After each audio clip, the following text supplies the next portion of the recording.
আমাকেও যদি জেলে পড়েন আমি জেল থেকে ফুটো হয়ে বেরিয়ে আসব।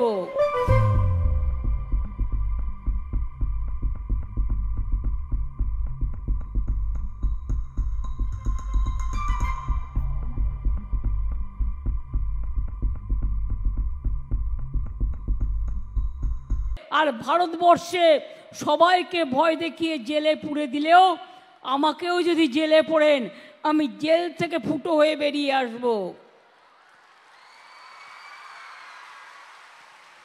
মনে রাখবেন, নির্বাচনে জেতার জন্য সবাইকে জেলে পুরছেন, আমাদের সবাই চোর আর আপনারা সাধু।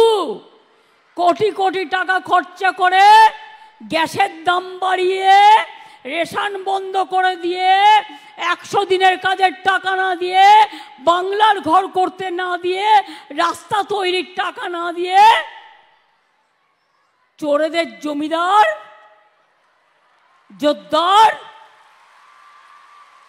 চোরের মায়ের বড় গলা, শূন্য কলসি বড্ড বাজে বেশি। আজকে ক্ষমতায় আছে তাই সাথে এজেন্সি নিয়ে ঘুরছে, কাল ক্ষমতায় থাকবে না, সব উধাও হয়ে যাবে।